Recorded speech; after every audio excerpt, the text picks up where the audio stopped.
Olá, eu sou Rafael Marino, diretor de marketing da Exceed. Seja bem-vindo a mais um Na Linha de Frente, programa que a gente faz com investidores e empreendedores das startups que estão liderando seus segmentos no Brasil. A galera que está de fato na linha de frente de tomar as decisões mais importantes de crescer uma empresa. No episódio de hoje a gente conversou com o Eduardo Letelier. Ele é fundador e CEO do Get Ninjas, aplicativo e site o maior da América Latina de serviço. Papo super bacana. Eduardo fala um pouquinho pra gente sobre como foi criar uma empresa tão jovem lá em 2011, apenas com 26 anos, e tudo que aconteceu nessa jornada até hoje. Espero que vocês aproveitem esse episódio. Edu, muito obrigado pela sua participação aqui no Na Linha de Frente. Baita honra contar com um empreendedor como você que fundou a Get Ninjas lá em 2011, então já tem uma bela estrada. Uma rápida apresentação do Edu, formado em engenharia pelo IME, né, pós-graduado em finanças pela Copiade, atuou na McKinsey, na Bain, Angra Partners, atuou em grandes consultorias e aí começou a empreender aos 26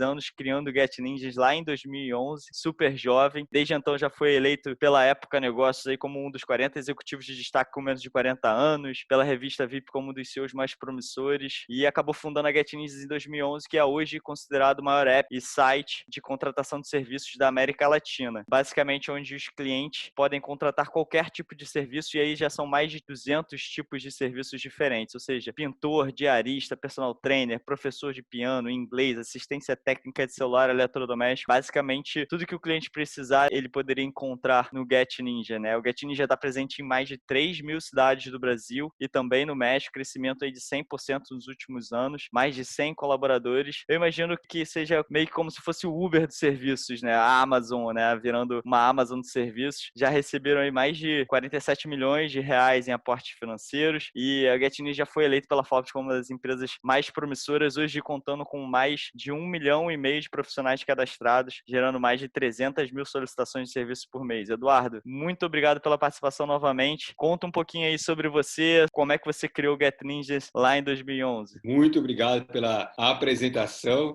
Aí falou tudo da empresa, né? Talvez eu tenha sobrado pouca coisa, mas lá em 2011 eu precisei contratar um pintor e fui nas páginas amarelas, nos classificados. Liguei para um profissional, para dois, para três. Não conseguia inicialmente encontrar algum, falar com alguém, né? Os telefones quase todos estavam errados, tocava, ninguém atendia. Até que eu consegui falar com um pintor. Ele não pôde o dia que eu poderia recebê-lo, então marcamos na semana seguinte. Ele foi lá, fez o serviço e o serviço ficou mais ou menos. Não ficou ruim, mas você via que já não estava ali tudo uniforme a pintura, o rodapé tinha umas manchinhas, né, que o pincel escapuliu. Argumentei com o profissional que a gente tinha que ir lá refazer o trabalho, mas fiquei a ver navio. Falou que era assim mesmo, o trabalho era tanto. Eu, para não criar confusão, já bola para frente, paguei o profissional, mas fiquei com aquele amargor na boca, né? Que não era aquilo que eu tinha contratado, aquilo que eu esperava. E nessa época eu já queria empreender e vi que seria uma enorme oportunidade fazer algo em torno de contratação de serviços. Nessa época o que estava bombando na internet eram as compras coletivas, né? No Brasil chegou a ter 1.000 sites de compras coletivas. Eu comecei o protótipo do Get Ninjas, tinha 20, eu tenho 1.000 em alguns meses. Estava crescendo bastante e-commerce de nichos, né? E-commerce para produtos de bebê, e-commerce para pets, surgindo, e hoje são grandes empresas, estão todas surgindo também nessa época. Eu vi, ok, tem muita coisa surgindo na internet, algumas de e-commerce, algumas voltadas à economia local, algumas compras coletivas, mas nada voltado a serviços dentro dessa economia local, né? Nessas plataformas você ainda não encontrava um pintor, um pedreiro, uma diarista, um fotógrafo, um professor. Foi daí então que eu decidi criar o protótipo, né? O que hoje fala MVP, né? Mínimo produto viável, que na época nem tinha esse nome, né? Na época eu falava mesmo protótipo, do que veio a ser o Get Ninjas. Isso era finalzinho de 2010, o que veio a ser o Get Ninjas já aberto como empresa, né? Como negócio em 2011. Entendi. Escutando essa história, a gente vê, a gente já entrevistou vários empreendedores aqui no programa, e a gente vê tem basicamente duas linhas aí de empreendedor, né? Eu vou dar uma generalizada aqui. O cara ou a mulher que passa por um problema pessoal e aí a partir daí identifica um potencial no mercado, né? E tenta desenvolver uma plataforma para solucionar isso de forma escalável. E tem muitos empreendedores que, de fato, olham primeiramente para o mercado para depois identificar uma oportunidade de solucionar um problema. E aí você falou um pouquinho sobre o seu problema pessoal, ou seja, claramente você foi desse primeiro grupo de empreendedor que passou por esse problema pessoal, viu a oportunidade, olhou para o mercado, comentou até um pouquinho sobre o que estava acontecendo na internet cliente nesse período, e aí basicamente decidiu implementar uma solução que atendesse 100% das pessoas que passassem por um problema similar ao seu. O que que mais entrou nessa equação? Você era jovem, você tinha 26 anos, você falou que olhou aí um pouco sobre questão do mercado de compras coletivas, mas o que estava acontecendo na sua vida que você decidiu, bicho, vou empreender, vou tentar dedicar minha vida aqui e criar uma empresa do zero para isso? Compras coletivas, eu olhei para o que não fazer,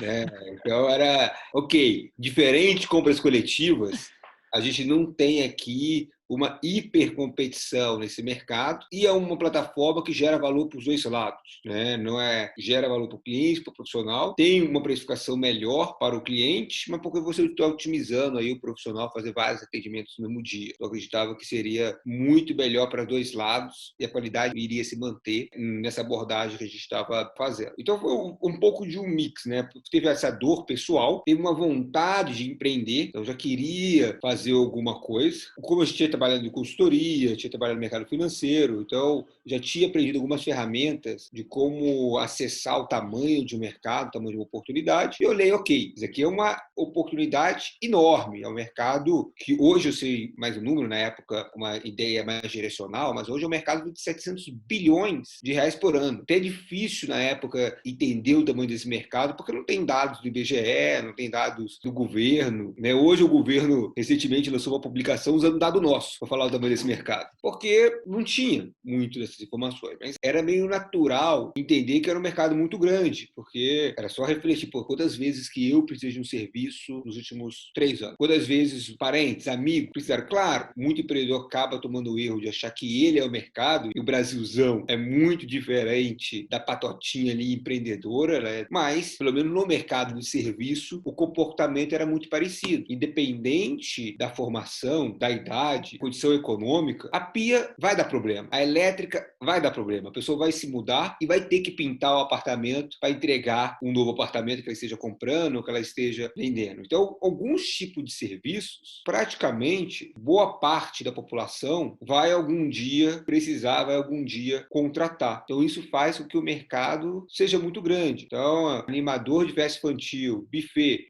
para festa, um bartender, isso é um super casamento, super de elite, caríssimo, vai ter talvez vários funcionários. Se é um casamento menor, mais popular, vai ter algum em geral. Então, acaba também que o que muda é a quantidade, mas a necessidade, por estar contratando um profissional de eventos, na época de eventos, né, agora com a pandemia, é um mercado que está paralisado, mas na época que tinha, ele independe bastante da questão econômica, da região do país. As pessoas do Sudeste contratam tão quanto o Nordeste, Sul, Norte. Então, é um mercado bastante popular, bastante comum. Ter trabalhado em consultoria, banco, me ajudou a perceber essas nuances, que era um mercado muito grande. Também olhei lá fora o que estava acontecendo, vi que tinha poucas empresas ainda, então não somos um copycat, que é terminologia para quem pega uma ideia lá fora e copia e lança igual no Brasil. Ainda lá fora as plataformas eram muito pequenas, estavam surgindo, mas já estava começando alguma coisa. Cada país do mundo com uma abordagem, não copiamos nenhum deles, mas obviamente nesse começo a gente olhou o que eles estavam fazendo, tirou algumas inspirações, deu um voto de confiança de que, pô, eu não sou o único maluco aqui, né? Tem outras pessoas com a mesma maluquice que eu, olhando esse mercado também, com diferentes abordagens, mas no mesmo direcional, tentando resolver o mesmo problema, que no fim é uma otimização da mão de obra, né? A gente tem aqui uma rede enorme de profissionais que querem trabalhar, mas não sabem ou não conseguem divulgar os seus serviços. E a gente tem, por outro lado, milhões de clientes que querem contratar, mas não contratam porque não encontra um profissional disponível, com bom preço, de qualidade, com avaliações de outras pessoas,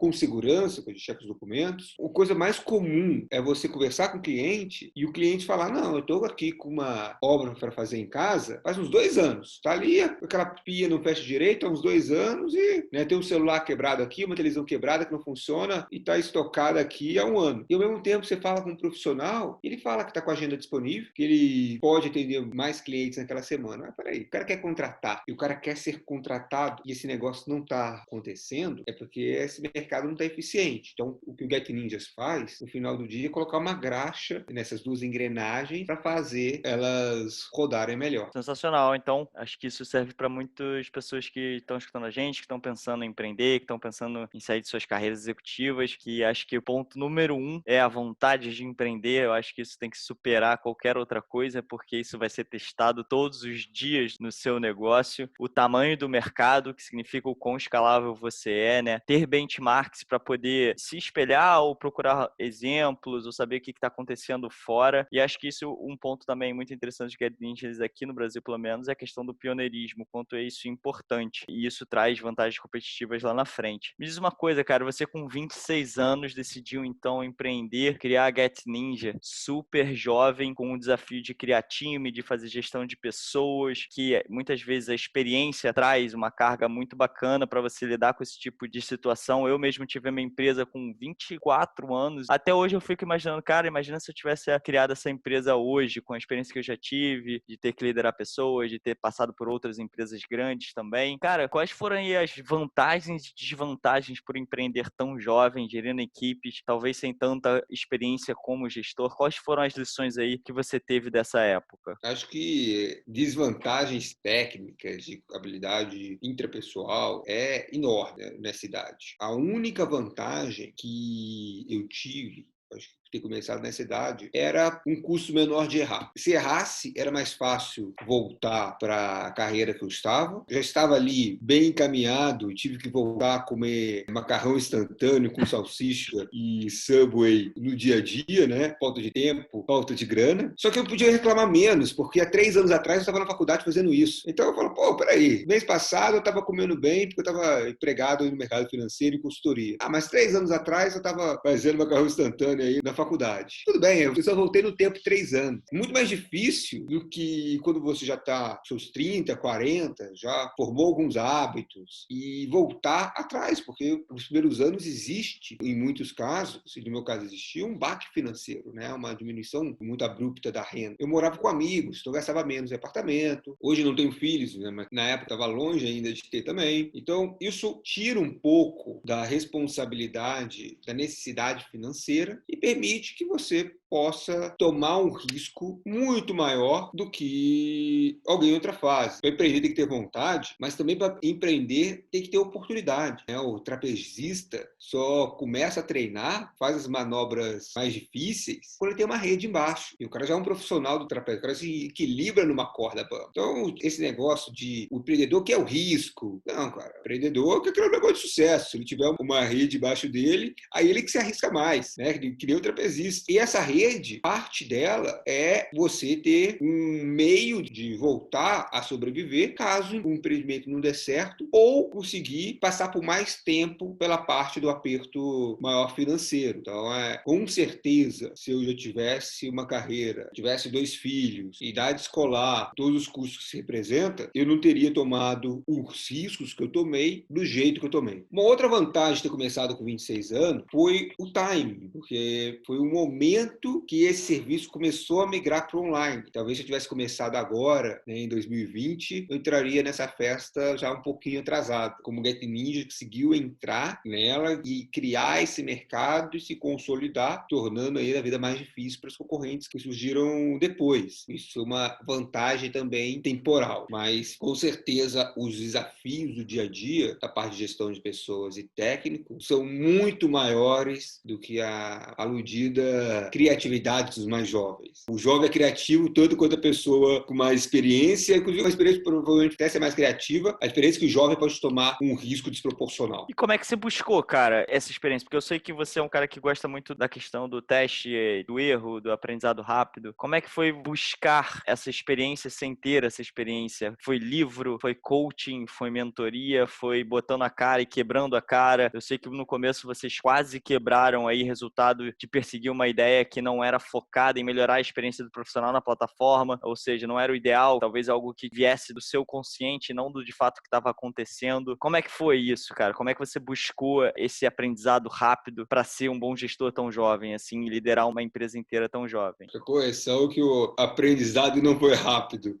Ele levou alguns anos para ser realmente absorvido, mas, como você disse, muito na tentativa e erro, conversando também com os empreendedores, lendo, mas é aquilo, né? Você pode ler 1000 vezes um livro Como Andar de Bicicleta, que não vai te ajudar muito, né? Você vai pegar a bicicleta a primeira vez e vai ficar desequilibrado. Você só vai aprender a andar de bicicleta a partir do momento que você pega uma bicicleta e você realmente aprende a não cair da bicicleta depois de ter caído umas 3 vezes, ralado o joelho, né? Joelho ralado é um dos melhores aprendizados para não cair e não ralar mais o joelho. Então, obviamente, a teoria ajuda, acho que as pessoas têm que se informar, têm que ler, acho que podcasts como esse agregam, conversar com quem já passou, acho que tudo isso faz parte e é um ótimo investimento de tempo, mas realmente o aprendizado, ele vem com a prática, e aí você cria cicatriz, e aí você absorve aquilo mais, aí sim você vai ver, poxa, realmente, eu vi aquilo e não dei tanta atenção, e se provou. Então, acho que a maioria dos seres humanos acaba, infelizmente, passando pela dor no processo de aprendizado, e eu acho que o segredo de empreender com sucesso é que essa dor seja recuperada rápida, que os erros passem, os acertos acumulam. Então, se acertou, você repete aquele acerto várias vezes, se errou, você erra uma vez, duas e acabou, sabe? Não dá chance para errar uma terceira. Então, com isso,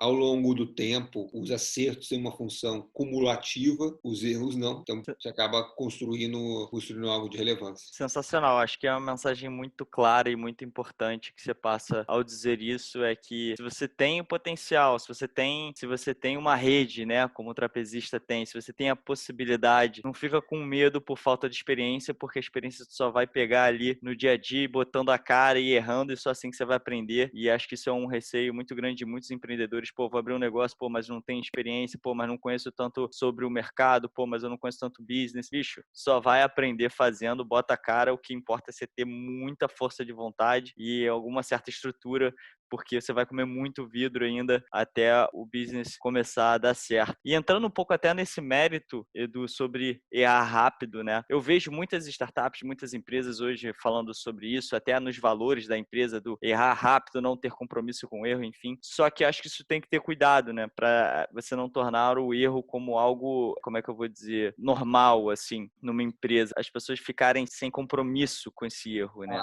Falando sobre os impactos e o erro e como implementar essa cultura de coragem e erro. Como é que você faz isso? Como é que a Get Ninjas encara o erro? Que tipo de erro é tolerável? Que tipo de erro não é tolerável? Porque para os seus funcionários errarem, você precisa injetar coragem neles, né? Você precisa fazer com que eles se sintam num ambiente tranquilo para testar e errar. Como é que você conduz isso no dia a dia da Get Ninjas?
E isso fica claro para os funcionários na Get Ninjas? Cara, olha só, você tem autonomia para testar coisas, só que é o seguinte, você pode errar se você fizer um bom trabalho de preparo, de planejamento, de pesquisa, mas se errar, tudo bem. E tem cases disso? Você passou por isso aí dentro já da Get Ninjas com funcionários? Vários cases, de várias iniciativas internas de como vamos mudar nossa página de aquisição de cliente. A gente tinha uma foto de uma pessoa séria, vou colocar uma foto de uma pessoa mais sorrindo, por exemplo. E vamos ver o resultado. E alguns desses resultados contradizem o que você espera e outros afirmam o que você esperava. Mas toda iniciativa, a gente pergunta os porquês dela. Ok, você quer adicionar essa funcionalidade no aplicativo, mas que problema você vai resolvendo? Quantas pessoas estão sendo impactadas? Por que elas vão ser impactadas? Qual o tempo de esforço, desenvolvimento, pessoas, operação que a gente precisa para adicionar essa nova funcionalidade? Então a gente discute isso, tudo faz um documento e a partir daí a gente implementa ou não. Mas pelo menos a gente já entendeu e já conseguiu eliminar algumas iniciativas que não faria sentido, ou porque o impacto era baixo, ou porque poucos usuários seriam afetados, ou porque o tempo, a complexidade de implementação seria muito maior do que o benefício que poderia trazer. E claro, ainda esse método vai produzir resultados que você não deseja, quanto mais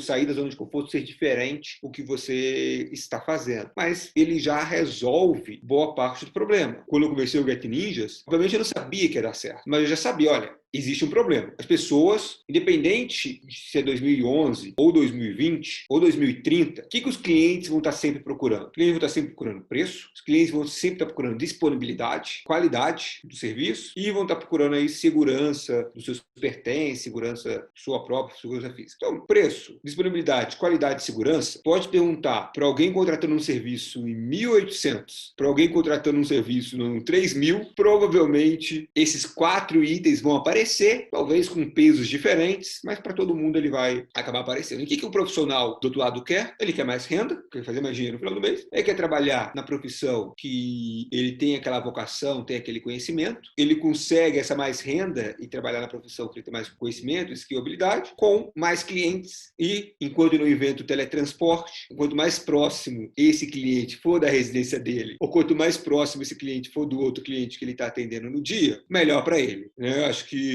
em nenhum momento da história você vai falar com a pessoa e falar, não, eu gosto de passar aí 4 horas viajando de um cliente para o outro de camelo, de carro, de cavalo, de avião. Não gosta. O cara precisa disso, né? Então a gente diminuir o deslocamento profissional, ele será uma funcionalidade que sempre irá atender o desejo. Qual o risco que a gente tinha era como fazer isso? Será que a nossa abordagem está resolvendo esse problema de uma maneira que o cliente e o profissional irá valorizar no final? O risco era na abordagem, mas no problema que a gente ia estar resolvendo, a gente já não via risco. É algo muito fundamental do negócio. O erro, se for um erro na abordagem, ele é muito menos problemático do que se for um erro de uma das hipóteses fundamentais que você está partindo daí construindo o seu negócio. Eu acho que nessa questão do erro também o Jeff Bezos usa um framework muito interessante, que ele diz que tem dois tipos de erro, né? O erro que você consegue voltar atrás e o erro que talvez Também. nessa questão fundamental você não consegue voltar tanto atrás assim, e esse acaba sendo mais complicado. Mas eu acho que o importante que a mensagem aqui passa é para as pessoas que trabalham em empresa e para gestores. Eu acho que tem muita empresa que o erro ainda é intolerável e eu acho que esse erro tem que ser o melhor definido, né? Como você mesmo falou, cara, por que que a pessoa errou antes de simplesmente sair apontando erros ou de alguma forma essa pessoa sofrer algum tipo de dano porque errou. Graças a Deus nas startups que eu passei tinha essa cultura do erro e de errar e acho que as pessoas não têm ideia de como isso é favorável para o seu mindset ali no dia a dia de saber que você obviamente pode errar se você tiver muita responsabilidade com esse erro, se você fez tudo direitinho, se você planejou e aí o erro foi por uma questão de, como você falou, a abordagem não foi a melhor. Então isso até serve aprendizado para você colher isso o mais rápido possível e mudar o mais rápido possível, mas acho que essa coragem e saber identificar os erros é muito importante e a gestão tem que, eu acho que estimular sempre isso, né? Agora entrando um pouco na questão do mercado, né, que você falou sobre as questões fundamentais digitais, você falou também um pouquinho do tamanho do mercado de serviços. Eu vi que esse mercado de serviços gira aí no Brasil em torno de 70, 75%,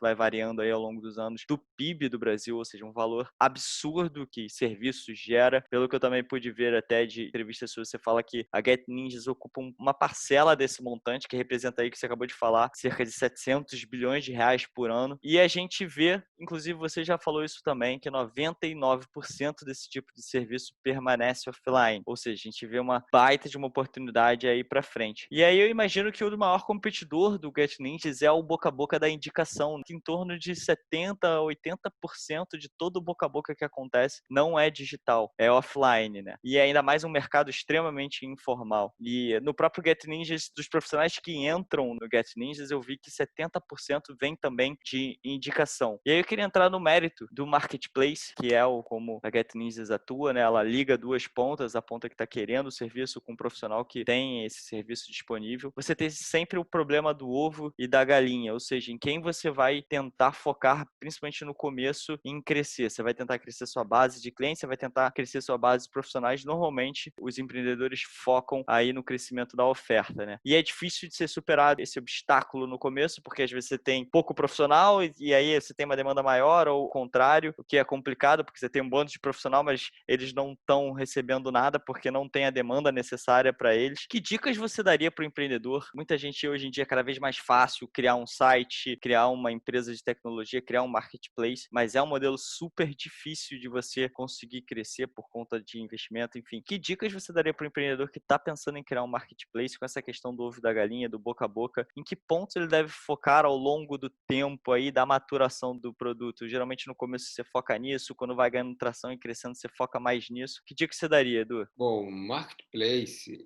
o mais importante é o canal de distribuição, é como você adquire clientes profissionais, né, de uma forma escalável, em quantidade, em volume, num preço adequado. Existem vários e vários produtos, aplicações que são incríveis, mas ela não consegue atingir seu cliente final, seja porque é um mercado muito disputado, seja porque o LTV, né, o valor que ela cobra é muito pequenininho perante do custo ou a dificuldade para adquirir esse usuário. A gente vê várias e várias empresas com soluções incríveis, por exemplo, no mercado de educação, que não conseguem escalar porque é muito difícil lá fechar o negócio com a escola, conseguir ser contratado para depois talvez ser um ticket pequeno, porque ela está resolvendo só um pedacinho do problema, né? E são vendas complexas. E marketplace também é a mesma coisa. Muitos marketplaces de nicho têm um super produto, mas o mercado potencial tão pequeno que conseguir 1% daquele mercado é hiper difícil, porque é difícil pincelar quem são aquelas pessoas que estão interessadas naquele marketplace. Só quero achar pessoas que gostam de XPTO no universo aí de 200 milhões de brasileiros e desses uma parte vai vir, então o funil fica muito ralo. Então, em geral, marketplace, SaaS, ao meu ver, a grande dificuldade é encontrar um canal que você consiga achar os seus usuários de uma maneira economicamente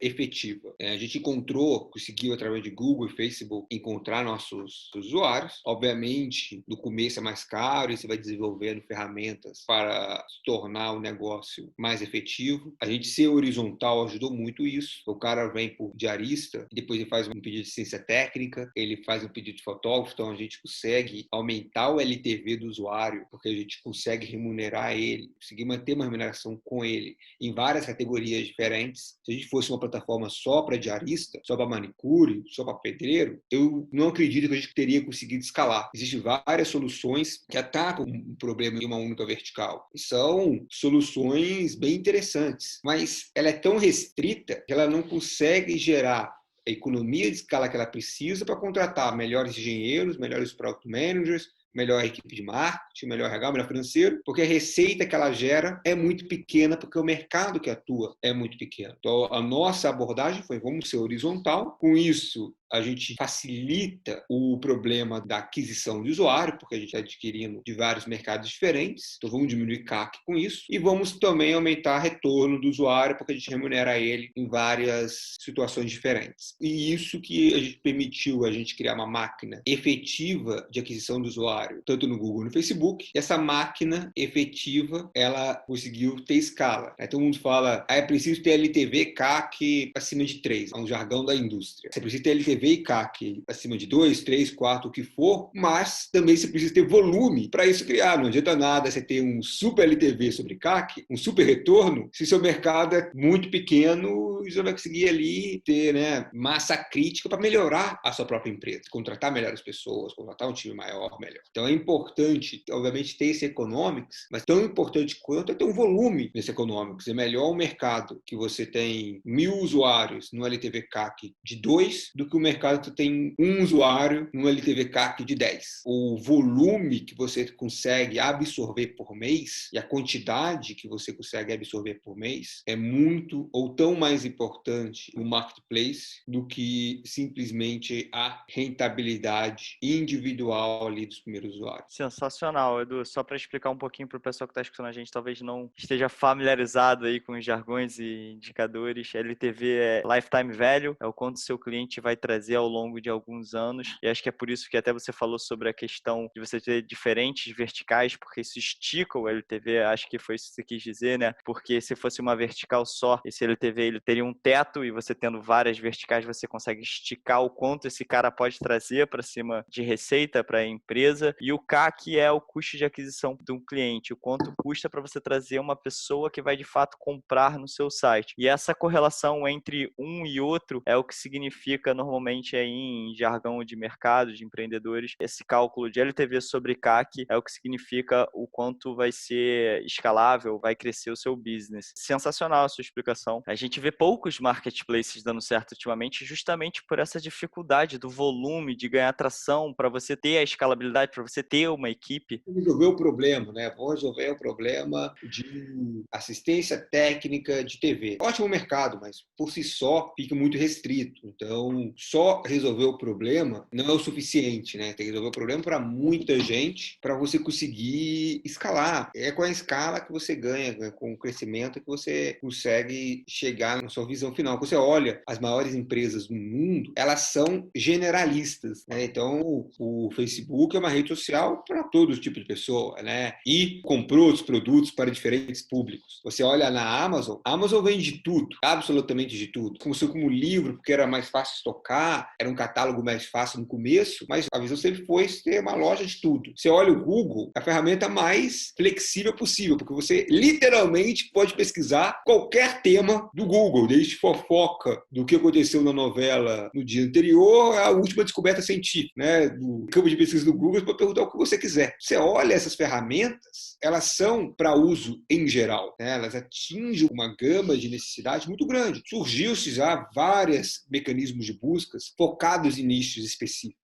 que talvez faziam até um trabalho melhor do que o Google naquele nicho. Alguns ainda estão por aí, mas nenhum realmente decolou. Porque para o usuário, é melhor usar o Google para tudo do que usar o Google e inventando o nome aqui, Doodle, que é 1% melhor do que o Google naquela ferramenta. Então, é menos um gasto mental ele ter um app, um site que resolve a vida dele, é muito mais prático do que ele ter 10 apps para resolver a vida dele, mesmo que seja marginalmente melhor, porque tem uma funcionalidadezinha a mais que o app generalista ainda não possui, mas tende a construir a partir do momento que vai se crescendo. Então, uma filosofia foi sempre ser horizontal, o máximo possível no começo, e depois com a empresa tomando corpo, a gente vai criando funcionalidades específicas para cada categoria e a gente vai verticalizando o que era horizontal. Começa horizontal e verticaliza muito melhor ao nosso ver do que começar vertical e horizontalizar. Bacana, Edu. E entrando nessa questão das verticais, né, das categorias de produto, pude ver que o serviço mais utilizado no GetNinjas são serviços relacionados à reforma. E reformas, junto com o imobiliário, foi um segmento super impactado com a pandemia. A própria cerne do GetNinjas, que são essa gig economy, né, que são uma economia baseada em trabalhos temporários, nesses serviços, a gig economy foi bastante afetada. Quais foram as principais diferenças em termos de utilização de serviços que você viu no GetNinjas pré e pós pós-Covid? Houveram mudanças nesse tipo de serviços? Algumas aumentaram, outras diminuíram, outras foram novas? O que você viu acontecendo nesse meio do caminho? Primeiro, em março, a gente praticamente não viu nada, né? O mercado praticamente parou durante uma semana, que nos causou uma angústia, para não falar a palavra desespero, que é, né, nos 10 anos só crescendo todo mês, de olhar aquela retração de demanda repentina, foi algo bastante assustador. Mas logo aconteceu um efeito interessante. As pessoas estão passando mais tempo em casa. Tendo mais tempo em casa, elas estão se incomodando mais com aquela pia pingando, aquele ar-condicionado não gelando direito, né? Aquela TV que já não funciona já há alguns anos. O videogame foi um serviço que mais cresceu nesse período. O conceito de videogame, o notebook foi o que mais cresceu. O segundo lugar foi o conceito de videogame. O pessoal consertando um Super Nintendo para brincar com os filhos, ou para se divertir ele mesmo, ou também talvez para os filhos darem sossego e jogarem videogame e fazerem menos barulho. Vai jogar videogame? Deixa. Depende da pessoa jogando com o filho, depende do filho dar um sossego, mas é interessante ver que cresceu muitos reparos domésticos, as pessoas estão passando mais tempo em suas casas, coloca uma carga maior nos equipamentos elétricos, né? A geladeira abre mais vezes, o ar-condicionado fica mais tempo ligado, a tendência é que ele tenha mais problemas, e o mercado de reformas, esse quase se igualou ao que estava pré-crise, com a diferença que o ticket é um pouco menor. Então, antes de fazer uma reforma maior na sua casa, agora só está consertando elétrica, consertando problemas de desentupimento, encanamento. Então, o ticket diminuiu, mas a quantidade aumentou. Alguns outros serviços, obviamente, tiveram uma redução maior nesse período e vão continuar menor. Parte de eventos, a gente não espera que esse ano ainda ela volte pelo nível que ela era nos anos anteriores. Entendi. Entrando um pouco agora, Edu, na questão do investimento, né? Get Ninjas já fez muitos aportes, já foi acelerada, ou seja, 5 rodadas aí, sendo uma aceleração do Google, foram 47 milhões de investimento, o último em 2016, né? Esse da aceleração do Google. E no começo, o processo de investimento da Get Ninjas foi um pouco diferente, né? O investidor teve conhecimento da plataforma, utilizando o serviço, e aí chamou para uma conversa que resultou aí no primeiro investimento. Ou seja, o investimento veio atrás de você, ao invés de você ter que ir atrás do investimento, e eu imagino, né? Mas assim, posso falar com orgulho hoje, mas na verdade era um pouco de ignorância na época, porque eu nem sabia que existia investidor. Quando o cara falou, vou investir, mas eu não tenho nem CNPJ, vai investir em quê? Então, eu vim de private equity, que já eram empresas que existiam, né? Eu vim de consultoria para grandes empresas. O Venture Capital no Brasil era ainda papo de maluco, né? Tinha um evento que acontecia que você olhava lá, todo mundo falando de investimento, mas ninguém investia, não existia, né? A Monax e a Kazek foram os dois primeiros investidores. Eles criaram esse mercado que a Monax alguns anos antes, eu tinha começado alguns investimentos no Brasil e foi acelerar em 2011, junto com o surgimento da Kazek de 2011, tinha um dos primeiros investimentos da Kazek. Esse mercado surgiu e isso era um mercado que hoje se brinca que existe o glamour empreendedor, né? Ser empreendedor faz sucesso ali no bairro estudantil, né? Vou montar a minha startup. Na época, a palavra startup, tu das para 10 pessoas, 9 não sabia o que significava. Eu lembro quando eu comecei, né, morava com 2 amigos e um deles sempre brincava falando, olha, cria vergonha na cara, vai trabalhar e larga seu blog. E ele falava como pejorativo, sabe? Não tem nada pejorativo de fazer um blog, mas o tom que ele falava era meio pejorativo. E o interessante é que 2 anos depois, esse mesmo colega montou uma startup, 3 anos depois ele vendeu essa startup, hoje é diretor de uma grande empresa que comprou a empresa dele, fez super sucesso e a gente sempre brinca falando, o blog, né? Vida de Então, blog. ele teve um super sucesso, é um super cara, é mais uma brincadeira de amigos, mas nessa brincadeira de amigos mostra o quanto que não era comum falar de empreendedorismo naquela época. Investidor é algo novo. Lá naquela época, em 2011, era muito ainda fantasioso esse mundo de fundos de investimento e é um mercado que eu considero ainda incipiente, ainda está crescendo muito se a gente compara o Brasil com os Estados Unidos, por exemplo. É absurda a diferença do valor investido lá com o daqui. A própria Exceed nasceu justamente para isso, para cumprir esse gap que muitas vezes o fundo não está interessado naquela faixa de investimento, muitas vezes o empreendedor não tem um bom relacionamento, já tem esse contato prévio com pessoas de fundo. Então a própria Exceed vem para fomentar justamente isso e ser uma alternativa para os empreendedores conseguirem aportes financeiros. Hoje até regulado pela CVM na Exceed é até 5 milhões, por exemplo. Mas eu vejo um fator muito positivo nessa sua inocência no começo, que eu imagino que você tenha focado muito na questão de desenvolvimento do produto, na atração de usuários, de trazer novos usuários, para depois entrar nesse mérito de pensar em investimento, uma coisa que hoje eu acho que é um pouco diferente. Muitos empreendedores já começam uma empresa já mantendo relacionamento com fundos, com investidores, o que eu acho importante, mas acaba que isso toma muito tempo do CEO, né? É muito difícil se dividir nesse chapéu de relacionamento, de investimento, de aporte financeiro na sua empresa e de você continuar focado. Como é que você consegue hoje, qual é a diferença para o começo de se dividir entre desenvolvimento da empresa, do produto e estar sempre em contato com investidores e preocupado com essa questão de aporte financeiro? Para 90% do tempo dentro da empresa, talvez 30% seja falar com os investidores fora, e essa soma não dá 100%, ela passa de 100%, mas brincadeiras à parte, a maior parte do tempo é interno, com o time. Obviamente, existe fases que demanda mais olhar externamente, principalmente próximo de uma nova rodada, mas em geral essas fases, ela não substitui o olhar interno, é esse 100% a mais. O trabalho do dia a dia continua, ele só coloca um bolo a mais de trabalho para fazer. É muito comum que empreendedores que estejam em janelas de fundraise trabalhem quase de domingo a domingo 12, 15 horas por dia, porque as demandas continuam. Tem startups que fizeram as rodadas quase uma em seguida da outra, e talvez esse período para alguns empreendedores tenha sido alongado. A gente fez quase 9 anos que a gente está, a gente fez 4 rodadas, então vamos falar aí uma rodada a cada 2 anos, cada rodada dessa uns 6, 8 meses de processo total, né, desde começar a rodada até o final, finalizar a rodada. Então são basicamente aqui 1 ano e 4 meses de foco interno, 8 meses nesse mix entre esses dois focos.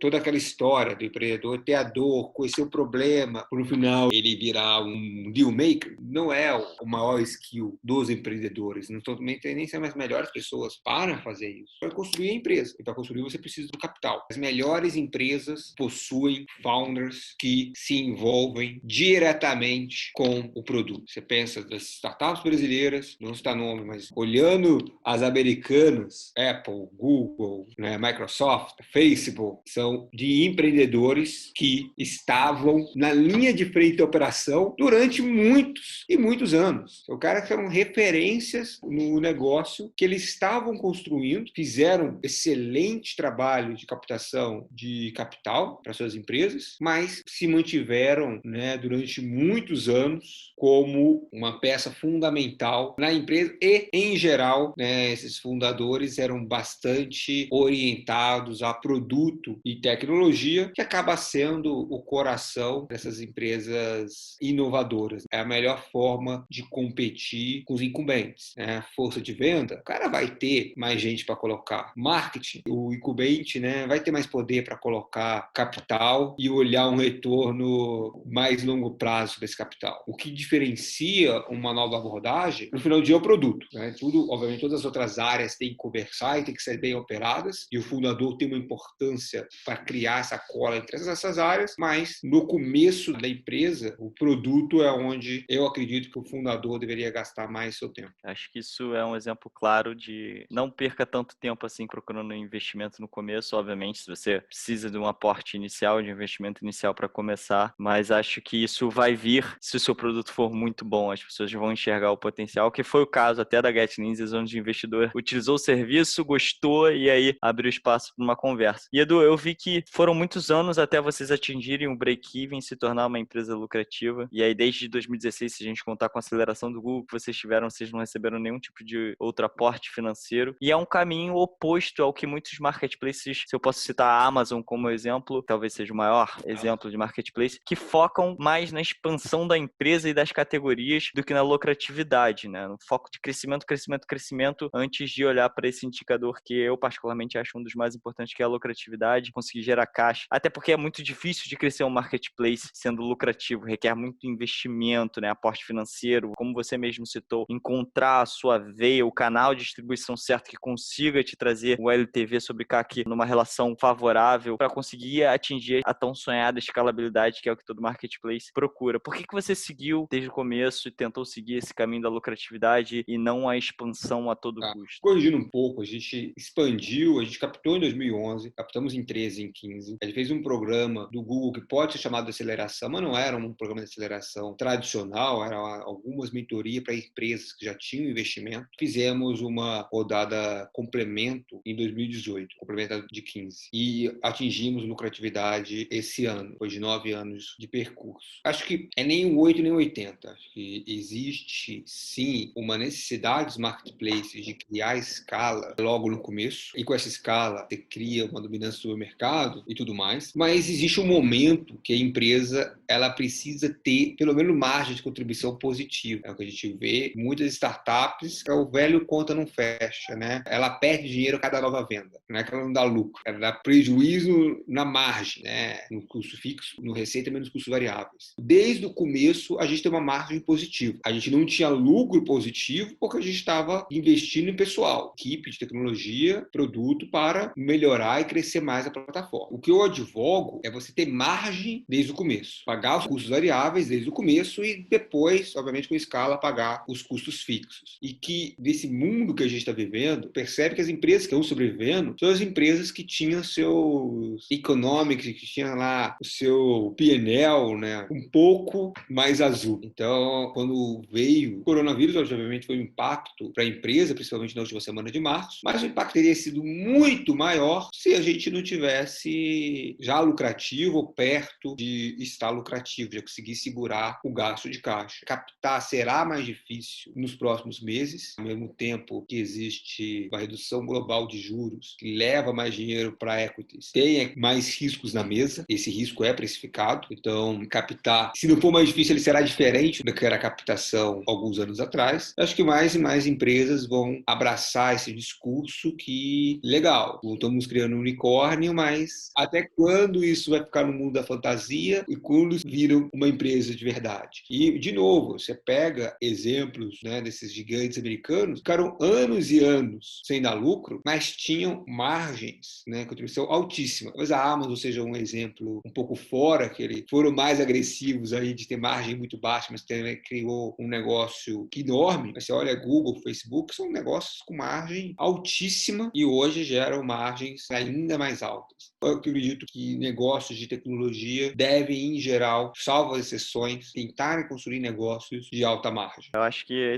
o coronavírus, se a gente pode citar uma coisa boa que ele trouxe, eu acho que é justamente essa preocupação com isso, em ter empresas saudáveis, sair um pouco desse mundo de fantasia que a gente estava vindo, de unicórnio, de aportes multimilionários em empresas que talvez não tivessem essa preocupação e que agora, é como você falou, vai sobreviver quem de fato estava fazendo o dever de casa de manter a empresa saudável, focada em margens de contribuições altas. Deixa eu te perguntar, cara, quais foram os livros que mudaram a sua vida aí, nessa jornada empreendedora? Olha, tem alguns livros bons, como eu disse, né, o que se aprende realmente a andar de bicicleta é andando, não lendo livro. Então, eu não vou dizer que mudou a vida, mas acho que teve uma influência interessante. Tem coisas difíceis sobre coisas difíceis. Esse é unânime aqui, quase todos os empreendedores já falaram. É porque esse livro é um tapa na cara, sabe? Muito se lê sobre as histórias que deram certo, sobre as coisas boas. Você lê e fala, porra, todo mundo bem, só eu que sou fudido. Todo mundo só tem sucesso, só eu que tô tomando porrada. Você olha muito desses livros, fica quase uma autoajuda, né? Você quer, você pode. E esse livro é bem claro que você quer, você talvez consiga, você vai ter que ter ainda sorte, timing, a concorrência vai te atacar, você vai errar. Então, o livro, ele mostra que o sucesso, ele vem, obviamente, de muito trabalho, mas também está no lugar certo, na hora certa, e que, pro caminho do sucesso, tem mais dias de fracasso do do que dias felizes. Pensa no gráfico de ações, né? Vários dias caem, talvez no longo prazo suba, mas no curto prazo é difícil falar se vai ser bom ou não o dia seguinte. Então, é um bom tapa na cara, e Gostar um livro é um dos livros que ajuda a entender, aceitar as derrotas e aprender. Fantástico. E, Edu, uma situação que eu sempre ponho aí, a última pergunta que a gente faz no nosso programa é se você tivesse agora em rede nacional e estão todos os empreendedores, investidores olhando para você, que recado você passaria para essa galera agora? Bom, pra você ter uma ideia, conte ela para o máximo de pessoas possíveis. Muita gente morre com a ideia porque tem medo de contar ela, porque tem medo que alguém vai roubar a ideia. Isso aí é coisa de filme de Hollywood. Se você chacoalhar 10 mentes, vão sair 11 ideias. As pessoas não estão executando nem as próprias ideias. Imagina de um terceiro. Ao contar para os outros, você ganha uma consultoria gratuita. Um cara fala, vai te dar uma dica de uma coisa, outro vai te conectar com outra pessoa, e esse negócio vai construindo. Então, aquela ideia que você teve, você vai lapidando ela com um baixíssimo esforço, antes de investir seu tempo, dinheiro, desenvolvendo ela. Pessoas têm que se preocupar mais em executar do que fala esse negócio que a ideia não vale nada. Eu discordo. A ideia tem um valor, mas vale um chopp, sabe? Ela vale um bate-papo. A ideia é um multiplicador da execução. Uma ótima ideia pode valer 1 bilhão, mas se a execução for zero, 1 bilhão vezes zero é zero. Então, a ideia tem um valor. Ela multiplica por essa execução. Uma das formas de executar essa ideia é colocar ela para rua, colocar ela para rodar, já começar a testar o seu ciclo. Então, tem uma ideia, é empreendedor, quer ser empreendedor? Comece falando sobre o negócio. Guardar para si, talvez, se for uma super patente, mas é exceção da exceção. A maioria das ideias que você está tendo nesse momento, outra pessoa já teve e outra pessoa está fazendo. O jogo não é uma competição da melhor ideia, é uma competição da melhor ideia vezes execução. Imagino que essa seja uma verdade para você, super importante e que poucas pessoas concordam, né? Porque muita gente tem receio, tô com uma ideia aqui, mas não vou falar porque, o cara vai roubar minha ideia, não sei o quê. Mas, bicho, pra essa ideia funcionar tem tanto chão, tem tanto comer vidro, tem tanta coisa de execução, tem tanto risco. Eu acho que esse é um ensinamento que eu particularmente vou levar para mim, mas vale de fato se abrir, escutar o que cada um tem a dizer. Às vezes eles mesmos te complementam com a sua ideia e pensam em coisas que você nem tinha pensado antes, do que simplesmente ficar fechado e não escutar todo mundo e achar que, enfim, isso aí deve ficar só na sua cabeça sem executar. Importante, acho que a execução, isso eu já escutei de quase todos os empreendedores que eu conheço falam sobre isso ser um dos pontos mais fortes de um empreendedor de sucesso, é a capacidade de execução, de fazer aquela coisa acontecer, de tirar um projeto do chão. Isso faz uma total diferença na vida do empreendedor. Edu, muito obrigado pelo papo. A gente passou aqui sobre um monte de coisas, sobre sua vida pessoal, sobre como você criou, sobre liderança jovem, sobre a Get Ninjas, o mercado em si, o que vem acontecendo. E acho que terminando aí com esse seu recado para o pessoal, que eu acho super importante, principalmente para a gente colocar novos empreendedores na rua, novas soluções surgindo, focando em tecnologia e solucionando grandes problemas da sociedade. Acho que esse é um dos melhores caminhos, principalmente até nessa retomada, nessa reaquecida da economia. Acho que muito vem de novas soluções no mercado. Então, cara, muito obrigado pela participação. Espero que você tenha gostado. Abraço, prazer. Tchau, tchau, Edu. Muito obrigado por ter assistido mais um Na Linha de Frente. Hoje a gente conversou com o Eduardo Letelier, fundador e CEO do Get Ninjas. Espero que vocês tenham gostado do episódio. Como sempre, a gente vai botar todos os materiais que foram listados, livros, bem aqui na descrição. Não esquece de curtir o canal e ficar atento aos próximos episódios. A gente se vê em breve.